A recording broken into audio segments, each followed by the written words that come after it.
In this episode, we introduce the no mentation without representation principle and discuss its implications on the notion of high-fidelity virtual reality. Welcome to the Bottom Turtle Podcast.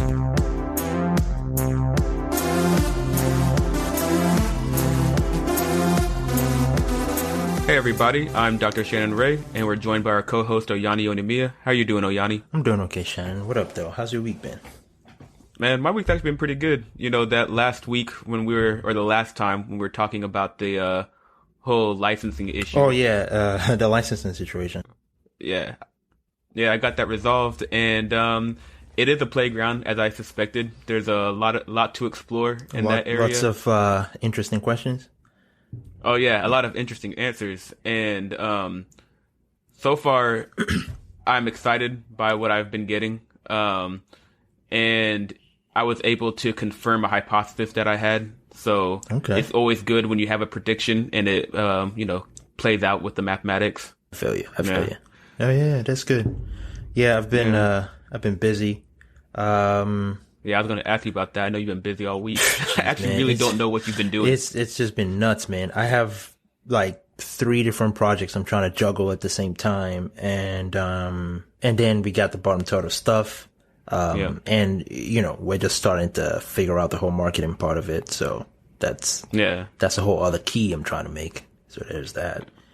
Yeah, well, I appreciate you, being on it, because I'll ask you for something, and then you're like, "Oh, I'll get that to you," and it's like a few minutes later. Even though I know you have this other work. I was in front of my computer all day, so In fact, I mean, that's funny because I feel like typically we're far more jovial, but I can feel the weight of the work that's been on me. Lately. Oh yeah, like when you, because I just respond like business-like and stuff. Yeah. Yep. Yeah, I was just really busy, man. I can't believe it's just Tuesday. Yeah. A couple of days before Thanksgiving, just chilling. Everything's nice and relaxed. Yeah, by the way, guys, we're recording this on, what day is this? Tuesday. Tuesday, so, yeah. For the episode. That seems to be our standard now. Standard now, yeah. But I listened to the episode a couple of times, last week's episode. I really liked it. I think we talked about the confusion between the whole hard reality and soft reality, and which one was malleable and all of that. I did give it a lot of thought after. Well, yeah. So for people who don't know, like after the podcast, we listened back, and there seemed to be some confusion between the malleability of hard reality and soft reality. And, we kind of want to clear that up and, dive into that this episode. Yeah. I thought about it, for a little bit, and I think my confusion kind of came from the use of the word hard and soft, basically. Cause, when you say something is hard, it almost implies it's fixed. What did it imply? Oyani, when it's hard? I mean,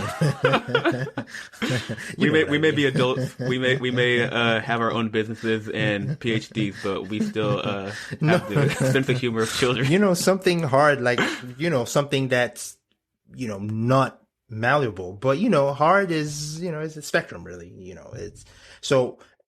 And for me, how I kind of figured it out when I was thinking about it was that when we say hard reality, it doesn't necessarily mean that it's unchangeable. It's just that the rules are more rigid. It has more strict rules that you have to follow, essentially. Yep. Yeah. And that was kind of the thing that I think when I was thinking about it on how to resolve it for the audience, it's a matter of the laws of physics, basically. So in hard reality, you are restricted on what you can create by the laws of physics. Yeah. So that's the difference between soft reality, where you can just conceptualize whatever you want in your head. Yeah. Like people can hallucinate, there's not as many restrictions in your mind. Yeah. And even even if you go with the example of, say, you are conceptualizing a plate, levitating off the table or something, all of that conceptualization or whatever is going on in the soft reality is where that's happening. But in the hard reality, the laws of physics dictate that you can't just look at a plate and it goes up off of the table and floats in the air. But you could take that idea that you conceptualize in the soft reality and then say, how can I simulate this plate going up the table? Yeah, And exactly. essentially you can start going crazy and devise some sort of camera that follows your eye movement. And when you open your eyes wide, the plate lifts up because there's an air thing on top that sucks it up. You can go down that path. But remember, it started out from you conceptualizing in that soft reality and then bringing it into real reality, but still following the rules of physics that exist. Yeah. It's actually funny. I didn't even expect to talk about this episode, but I mean, why not? You get a segue. you set them up. You got to knock them down. But that's essentially the definition of art that we're using in the context of information, where art is the act of bringing something from soft reality into hard reality. From the conceptual space to the physical space. And I know that sounds really broad because that's pretty much everything you do. Like I can conceptualize taking my hand and putting it in front of my face, and I just did it. And you're like, well, that's not art. But you know, I remember there was this one, I don't even know if this is true anymore. It happened so long ago. I feel like with today's day and age, with social media and all the information inputs that we get, that things seem so far away. I don't even remember if it ever happened. But do you remember that thing a while back about some dude who took off his glasses and then put them on the floor and just looked at them with his arms folded and like it was like some art piece that got a bunch of attention. It's like, and I remember people criticizing, like, is that art? And it's like, well, yeah, given this definition, it is art. Almost everything is art, but that's the whole point about art. It is that broad. It is that broad. And, you know, the cliche saying art is life is not just a random saying. It is true. It is everything that we do. Yeah. And, I mean, and that's the thing is when you are conceptualizing and you're rearranging reality to bring that conceptualization into reality, that is how you program. That is your art. And so whenever you're doing any sort of, reconfiguring of the universe, you're doing, you're doing some art. Even when you create something, like, for example, when I create a logo for someone or something, I'm thinking, how can I, bring something out of the conceptual space into hard reality enough to where it can program someone else and take them from one state into the other state. And so, it's, I think getting the idea of the difference between hard reality and soft reality and the duality between the both of them is actually pretty important for us to kind of understand before we then get into the idea of, no mentation without representation. Oh, yeah. And actually, so bringing that up before we, last episode, I also said something like, from now on, when we talk about reality, we're talking about soft reality because that's where we actually live. Actually, I want to take that back. Reality is the duality between soft and hard reality. Yeah. Because if you conceptualize something in the conceptual space, that affects how you program the physical space. But then what you program in the physical space and what measurements and what data you're gathering, that affects where your state is in the conceptual space, which then affects how you program. So there's always this push-pull duality happening between the two. Yeah. And so reality has to be the duality between those two. And that's why in the last episode we said we should elevate them. So before people treat hard reality, the physical, as being the end all be all. But actually reality is like, it's both of those things together. Treat them equally. Yeah. And if you neglect one over the other, you're either going to come across as, crazy or just unrealistic, pretty much. Yeah, well, that's the thing. The good point you make, that when you neglect one over the other, and you treat one as being greater than the other, then you're gonna model reality based off of that thought of placing one above the other. And so you have to ask yourself, what is a better model? Is a better model for you to weight the physical as like 90% of it and the other one as 10, or the physical as 100 and the other one as 0? Or is it a 50-50 dual split between the two that actually gives you the best fidelity of modeling what reality actually is as a being of mind? Yep, I definitely agree. So, I mean, in conclusion, hard reality is more restrictive. It's restricted by the laws of physics that, we know and have used to create all of this stuff around us, bridges, airplanes, all that stuff. But, that came from the space of conceptualization that is, soft reality. And it is equally as important as hard reality, essentially. Yeah. And so given that, though, we want to anchor soft reality to hard reality. And that's when we introduce the principle of no mentation without representation. Yep. Yeah, Yep. where the word mentation has to do with mental activity, and representation has to do with the physical state that coincides with that mental activity. Yep. And so, if you remember from the first episode, all the way back, like 4 weeks ago, a month ago, we ended with an example of the idea of telling someone a secret.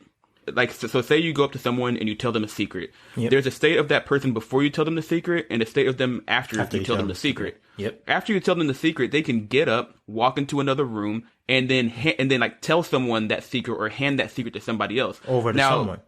Yeah, and hand it over to somebody. So they've actually stood up and physically carried that information. That's no different than if I wrote it on a piece of paper. So what that means is that whenever you're communicating with someone and they're comprehending what you're saying, you're actually changing their physical state. So you are actually programming physical reality when you go from one mental state to another mental state in soft reality. I like the example that you had used when you said that imagine someone, imagine if you, back in the day when we played, was that PlayStation 1? I think that was what had it. And we all, I think it was, but by 2, they still had the memory cards. PlayStation 2 still had the memory cards. And even by Xbox, when the Xbox 360 came out, they had that hard drive that you could just plug in. Yeah. I had that. I think I still have that on my Xbox now. And essentially you could save a game and go over to your friend's house and just, continue right there. It's as with a completely different system and a completely different game. Yeah. Yeah. And what we're saying is about as physical as that. Someone tells you a secret, you can walk into another room and physically hand them that secret. Yeah, and what that means is that when someone's communicating to you or talking to you, they're changing your physical state. Like they're changing the literal configuration of the universe by communicating to you. Like we're changing your configuration right now just by listening to us. Yeah. And that's not trivial, because like if someone were to tell you tomorrow that your mom died, God forbid for anyone if that's the case, I feel, but if someone tells you that, you're going to go from a state of oblivious, happiness or whatever state you're in sadness. To just being sadness, and now you've completely changed, your location in the conceptual space. And to try to communicate what it means to change your position in the conceptual space, we want to tie that to statistics and how you program reality and how you're programmed by reality.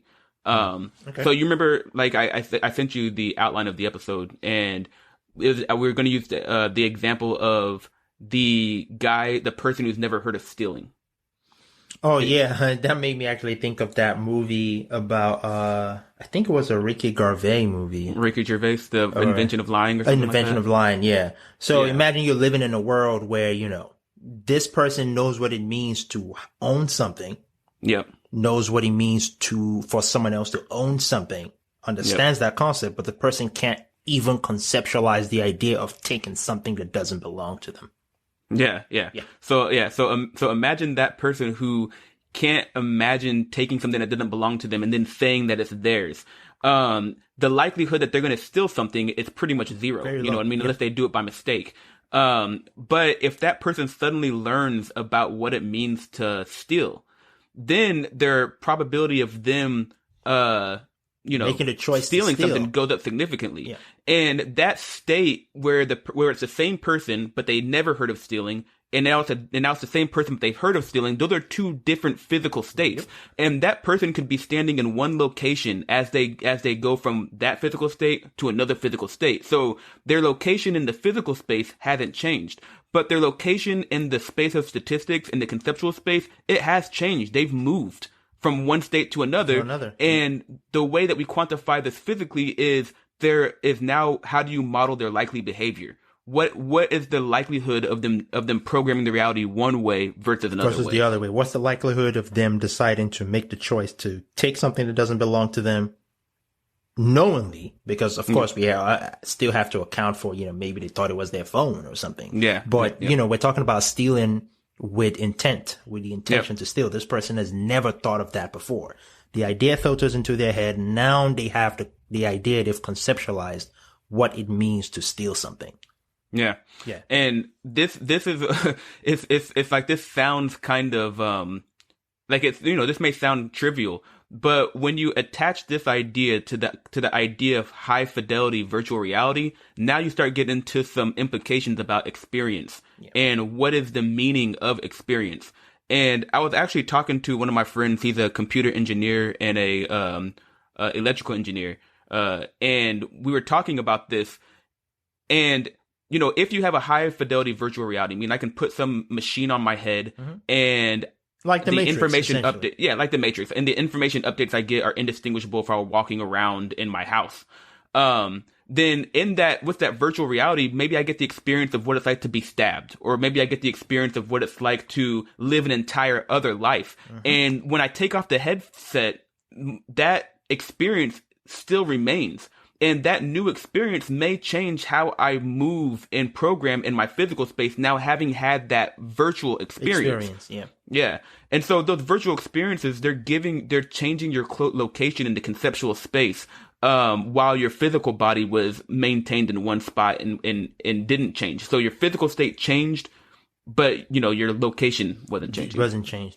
I think the thing, and this kind of, I guess, ties back to last week's episode where we were making the argument for does it really matter if we're in a simulation or not? If you actually consider the Matrix, I know we talk about the Matrix a lot, but you know. Oh, we're gonna keep talking about the Matrix. Y'all gotta get used to that. It's gonna keep happening every time. And I think the brilliance of that movie, you know, was that you can clearly see what that duality that we're talking about means. Yeah. You can clearly see, you know, the soft reality and the hard reality and how they interact with each other. Now, because now in the Matrix, they've gotten to the point of high fidelity virtual reality. Yeah. To the point that where if you die in the Matrix, you die in the real world. Yeah. So it matters. The real world, put that in quotes. Yeah, in the real world in quotes. Exactly. And which, you know, for all we know, could be exactly what this is. Yeah. But the point is in the thing about the Matrix that's pretty profound is because your, you know, death in the Matrix world coincides with death in the real world. Both of those worlds are real. You know, they both give real experience. There's no difference between the two at all. And actually, it's like there are two coupled universes that are coupled to each other, where something that happens in one affects the state of the other. Because if Neo dies in the Matrix, he's not in the physical space, he's not in physical space anymore. Yeah, these are essentially two entangled universes. But the difference is that somebody who created the simulation, the machines in the Matrix, they have the capacity to change the laws of physics in one universe. And so that was kind of like the whole point with soft reality and hard reality. If you are in the simulation and you don't have access to the inner working of the simulation, you can only rearrange the configuration based off the rules that are in place. Yep. Yeah. But if you're outside and you control the simulation, then now the simulation is essentially just the hard reality of the person programming it. And so they're restricted by their laws of physics. Their laws of physics. But and on and on and on. Yeah. Yep. Yeah. I think it's pretty interesting, but overall experience pretty much it just depends on your changing configuration. Yeah. And I think that is something that is very profound if you really think about what that means for the principle of no mentation without representation is that, you know, your experiences or things that you think about, your conceptualization and all that, it definitely affects the physical space. Yeah. At the same time. Yeah. Yep. And it has the power to, you know, reconfigure you physically. Yeah. Yeah. I forget. What was the, what is it? I forget. Yeah. Well, the thing about the high fidelity virtual reality too is,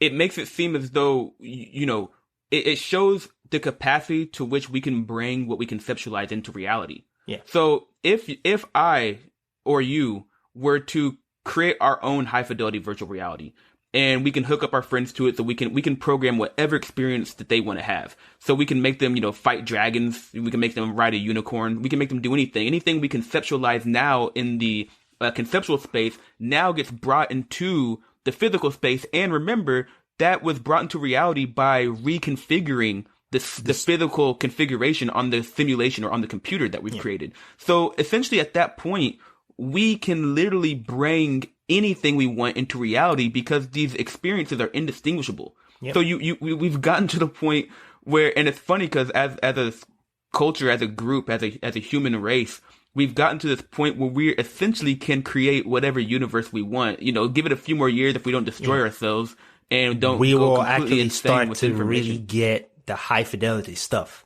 in a few years. Yeah. But I mean, I know it's a cliched word to use, but at that point, like, are we really indistinguishable from gods at that point? I mean, what is a god anyway? A god essentially is a function of how much control over the system you have. Well, I mean, there's a lot of ways to conceptualize God, like if you're talking about it in the physical space or the conceptual space. But in this sense, I'm talking about this idea of an all-powerful, all-knowing creator that can create anything into reality. That is the aspect of God I'm talking about, because when we get to the point where we can create basically universes whose experiences are indistinguishable from this world, then, if you get trapped in those universes, just like we said in the last episode, if you get stabbed, it's still gonna hurt. Yeah, it's still gonna hurt. Consequences. Yeah. And if it's like the Matrix and you get stabbed and you die. Yep, that's it. What's the difference? So what's the difference? Yeah. And that was I think one of the biggest takeaways for me when I was thinking about this episode we're gonna record, is the idea that if we do have this high fidelity virtual reality, if the laws are set up in such a way that if you get stabbed in one, you get stabbed in the other, or if you die in one, you die in the other, it really does bring home that idea that, what really is the difference. So if indeed we are in a high fidelity ancestor program type reality, what is the difference? Yeah. Well, it's funny because the idea of getting stabbed in one, like, the correlations between the two worlds don't have to be one-to-one, like stabbed in one, stabbed in the other. It could be like anti-correlated. You get stabbed in one and you get, I don't know what's the opposite it depends on the rules. It depends on the rules or whoever simulated that reality, I guess. Yeah. I only brought that up because this whole setup is reminding me a lot of quantum entanglement, and you can have things that are anti-correlated quantum entanglement. Yeah, I see what you mean. I think overall the idea we're trying to get across is, if you are able to conceptualize an experience, for example, in the conceptual space, and you have a means to create some high fidelity virtual reality type of, program out of it, to where people who get insight into this simulation can actually physically almost feel whatever's going on. Kind of like, what's that Black Mirror episode? Oh yeah. Oh yeah, that's the thing that I knew there was something. Yeah.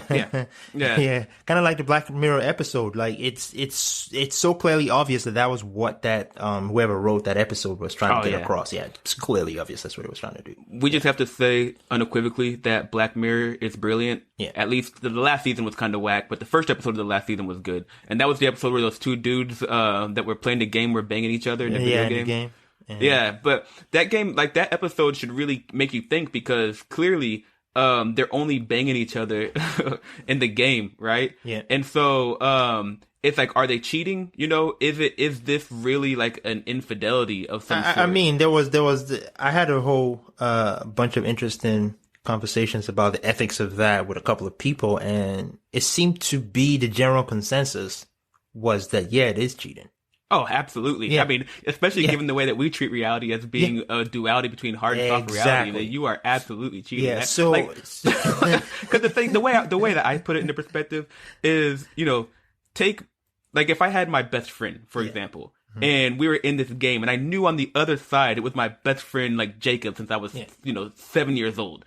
I am not trying to like bang him in a video game. That is enough to know. But I mean, that's enough to know. That's enough to know to put up that border that that this is a real action you're taking.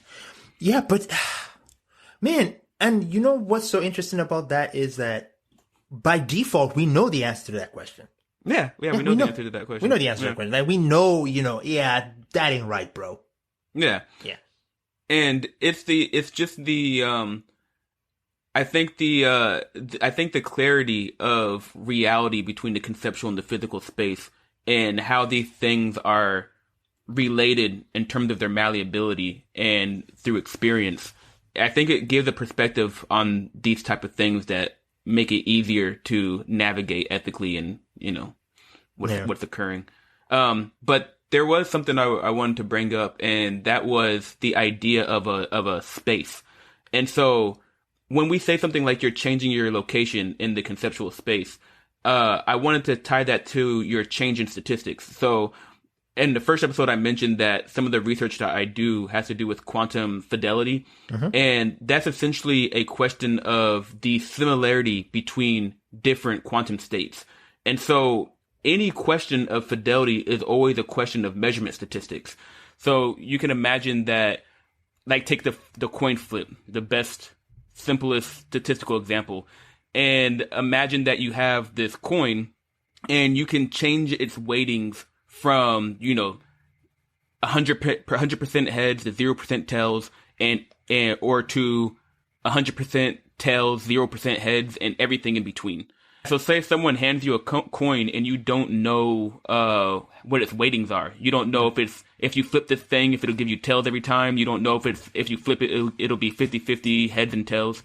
And so you give the coin and you start flipping it to determine what type of coin it is. When you make your first flip, it'll land heads or tails. But there's a lot of uncertainty. Like, you can't tell whether or not what type of distribution is associated with that coin just from one flip. So you flip it again, and say you get heads 2 times in a row. And the more you flip it, the more you can start to determine what type of coin you have. Yep. Yeah.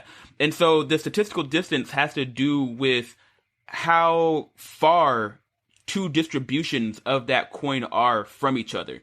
So to understand that, we can imagine, say there's a person in a room, and they can't see outside of the room, and there's this little slot that opens up, and periodically a coin comes sliding through the slot. And this person knows that whatever's producing this coin is this machine. And someone in another room can change the settings of this machine. If say they can change the settings between 0 and 1. If the setting is set to 0, then you get 100% heads, 0% tails. And if it's set to 1, then you get 0% heads, 100% tails. And then all the settings in between are everything in between. So if I set it to 0.8, then it's 20% heads, 80% tails, for example. Tails. Okay, and so assume that there's someone who has this dial. They press the button, it sends you a coin, and now you're left with a coin. You have to figure out what type of coin it is. Whenever you have, like, say it's an 80-20 coin, 80% heads, 20% tails. If I flip that coin over and over again, and I do many trials, like, the number of heads and the number of tails, it'll converge to the distribution of the coin. And so this is what we call a typical sequence. A typical sequence is, like, I did 1,000 trials, and then I compared the percentages, and after 1,000 trials, I got 80% heads and 20% tails. And so that would be a typical sequence for that coin. And so imagine that with, every single time you flip the coin and you get a new data point during your trials, your uncertainty about what type of coin it is reducing. It reduces, it decreases, exactly. Yes. But there's a certain point where you have to determine whether or not the coins are statistically distinguishable. So go back to the machine and imagine someone sets the machine to 0.8 for one setting, and then they set another one to 0.800001. And so now you have a coin that's 0.8, another one that's 0.80001. And no matter how many trials you do, that uncertainty interval that exists, there's no way to actually determine whether or not you have the 0.8 coin or the point.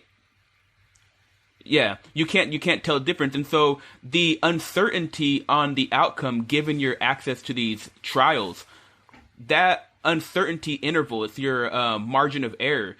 The margin of error between 0.8 and 0.8001, they overlap. And so these two coins are not statistically distinguishable. Yes.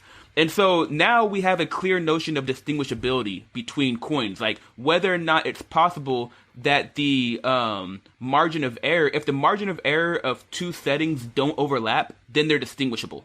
So, for example, the margin of error between 0.8, having it set to 0.8 versus having it set to 0.2 on that machine, those things are so far away from each other that their margins of error would have to be huge for them to overlap. And so because they're so far away and their margins of errors are small enough, they're statistically distinguishable. And so to measure the distance between two different settings of that machine, what you do is you count the number of distinguishable settings there are between two given settings. And then assuming that you have infinite trials, you count all of the distinguishable settings, and that number of distinguishable settings is the distance. And that's how you determine distance. And this is like the first example in Wooter's paper. Yeah. Yeah, how you determine statistical distance. And in this case, the surface is a one-dimensional surface because you only have this one parameter between 0 and 1. If I have two parameters, then you have a two-dimensional surface and so on and so forth. But this example is not an example for quantum statistics. This is classical statistics. This is one way that we determine the distance between different statistics. And so when we're talking about your change in configuration in the conceptual space, if we treat everything you do in terms of your likelihood of how you program reality and how you're programmed by reality, so are you likely to steal or are you not likely to steal? Your behavior, the statistics of your behavior, then we can actually see that you're actually navigating this space. And this space depends on your configuration, no mentation without representation. So you get a clear idea that you are actually navigating two spaces at once. You have the physical space that you're standing in, like you're in your room, you can get up, you can walk to the bathroom. Just as you can do that in the physical space, there's also a conceptual space, the space of your configuration that you're also navigating. You're navigating these two spaces, and this becomes clear when you treat the conceptual space and the physical space reality as a duality between those two. And this is what, and the thing that allows you to bridge these two different spaces is information. That's what no mentation without representation does. It bridges these two spaces. So whenever I'm talking about where your location in the conceptual space is, I'm actually talking about your physical configuration, which can be determined through observations and measurement statistics. Yeah. And I think it kind of goes back to the earlier analogy that we had used about the guy who had never heard about the concept of taking something that wasn't his. Yep. At the moment that concept comes into his head, the moment he's able to conceptualize that idea of, I could just take stuff that's not mine, he has moved into a completely different space. Yeah. Yeah. Could be almost an orthogonal space, actually. Like it's a pretty significant change in location. Yep. So this is what we're trying to do here at the Bottom Turtle Podcast is, like we said, we're trying to construct a language for conceptualizing reality where information is the basis of it. Because at the end of the day, information is just a question of the physical state of the universe. What is the configuration of the universe? And based off the past and present configuration, what will be the future configuration of the universe? Yeah. Because as beings of mind, our experience depends on our physical states. And so there is a physical state of being happy, there's a physical state of being sad, and you have to take actions that keeps you in one configuration versus another configuration, in one place in the conceptual space versus another place in the conceptual space. And once you get into that location, you then start to rearrange your surroundings and reprogram reality so that you can make that configuration stable. Yeah, especially because you now know from experience, and it doesn't even have to be a personal experience. It might be something, you heard somewhere that you were able to connect to, but you now know that, I don't want to be in this neighborhood of sadness. So I'm gonna, do everything I can and reconfigure my physical space or reconfigure the conceptual space to ensure that I do not end up in this neighborhood of sadness. It's like you're walking around your neighborhood and you know that this is a neighborhood where, I'll probably get robbed here. So I don't want to go into that neighborhood. It's the exact same thing. You don't want to go over there. Yeah, and this thing. And this is what we're trying to say is like, you're navigating this space, but I don't know how aware people are of that, because this space is tied to the physical space. It has rules. There are laws in this space. You know, in that last episode where we said we all see the cliff, we don't walk off the cliff. There are people just walking off cliffs blindly left and right in the conceptual space. In the conceptual space, yeah. And I think a lot of it is simply because a lot of people are not making that connection to where these two spaces are. There's a duality between them, and you have to treat them equally. Yeah, you have to treat them equally. Even and for me, when you build websites, for example, there's something called wayfinding. And you told me about this. Yeah, wayfinding is essentially how when you build a website, you intuitively want to build it in such a way that the user is never lost. How many well-designed websites like Yahoo or CNN or any website you frequently visit that's well done, do you wonder where you are on the website? No, usually you know exactly, and if you come across a website that's poorly designed, you will be like, what the hell is this? Yes. Yeah, you know, okay, I'm looking, you already know, okay, once you log onto a website, if you're trying to log in, for example, just thinking about the idea of logging in. Yep. You log onto a website, you know exactly where to look. Yeah, and I'm glad you brought this up, because this actually hopefully will help people conceptualize what it means to be in one location in the internet versus another location on the internet. Like, you type in something on your computer and it goes into a configuration that, it brings up a menu or it takes you to a website, and it's speaking to another computer somewhere else. So the state of the computer somewhere else, its changed. Its configuration has changed. And then the state of your computer, it's changed. And so your physical computer is actually moving around in the space of configurations. It is important and that's kind of what you said, like people walking off cliffs in the conceptual space or just being stuck in bad neighborhoods, quote unquote, in the conceptual space. And a lot of it is just the lack of awareness that it's an actual space that I need to learn the rules to navigate. Yep. Yeah. And the thing is, my background is also in general relativity, where all the mathematics of general relativity, like the base mathematics, is differential geometry. And so when I'm talking about this space, in my research, we actually construct these manifolds. Like, we actually construct the geometries, and we're actually looking at how trajectories on this geometry, where where every point on the geometry is represented by a different statistic. And so for me, when I'm conceptualizing the space of configurations or the space of statistics or something like that, it's an actual geometric space. Yeah. Like in some of the research that I'm doing right now, I'm actually I showed you that geometry the other day. Oh, remember? yeah. It was finding the amount of. Don't say what. You know what? We're not talking about it. This is some top secret stuff. Okay. No, don't say that. It's not top secret. It's just a matter of It's still ongoing. Yeah, it's still ongoing. I want to publish it. I ain't trying to get scooped. I'm not trying to tell people my game plan, Yeah, but it's brilliant, man, guys. You have to see some of the stuff he works on, man. It's great. Well, hopefully with these results coming in as they are, hopefully we can write them up and submit them for publication soon. And once they're published, then I'll talk about them freely. Yeah. It's so interesting because just the level of awareness that it takes for you to, fully understand that this conceptual space is about as important as the physical space is the first step to trying to figure out how you can effectively navigate it. And it might sound like some philosophical type, whatever, but this is for real. Like this. No mentation representation makes it physics.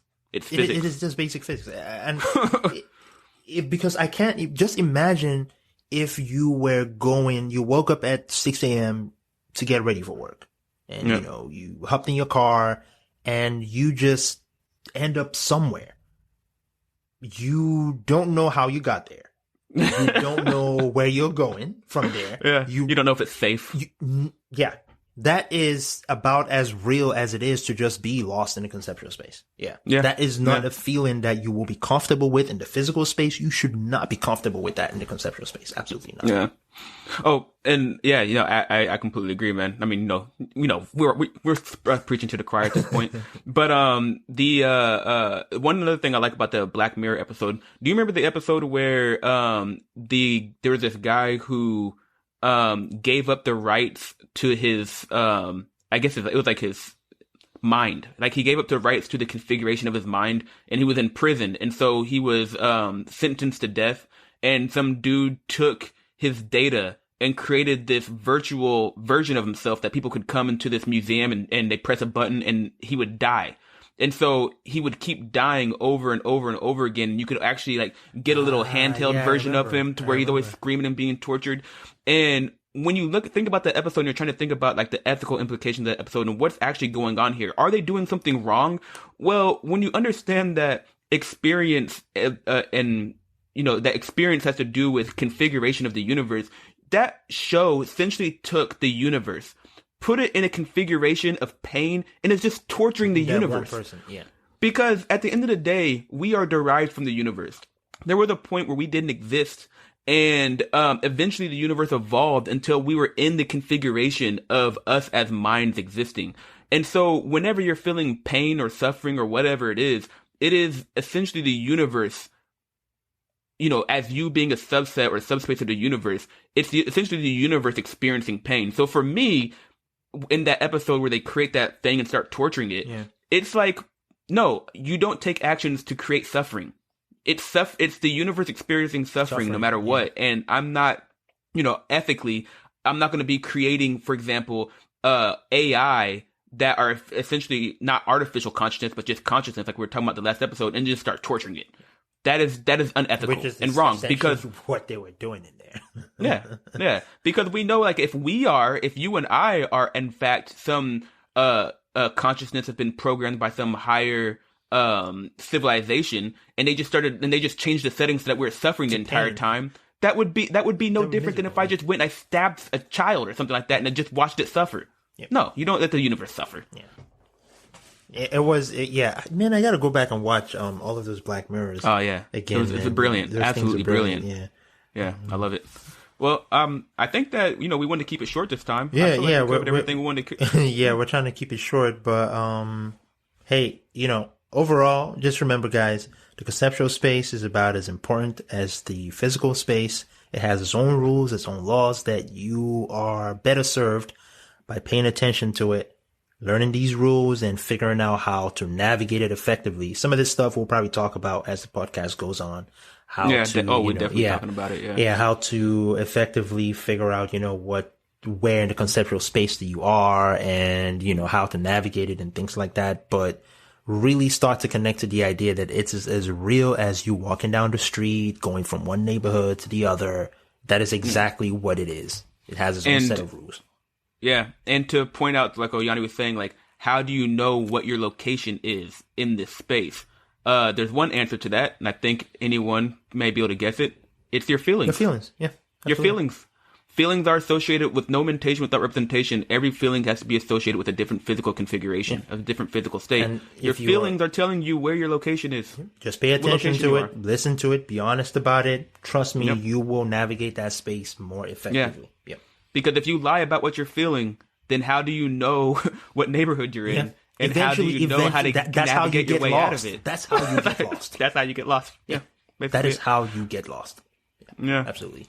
So let's go ahead. We hope you guys enjoyed this episode. Thanks for always supporting us, listening, subscribing. Definitely. And, giving us those likes and thumbs up on social media. You can always ask us questions, or if you disagree, we want that information. We want to know. We want new information, guys. Hit us up on Instagram, Facebook, and Twitter. We are at The Bottom Total Podcast, and this episode will be coming out on Monday. Every other Monday. Yeah, every other Monday on Spotify, Apple Podcast, and all the other guys. Stay turtling, guys. We'll catch you guys next week. Stay turtling, everyone. Peace.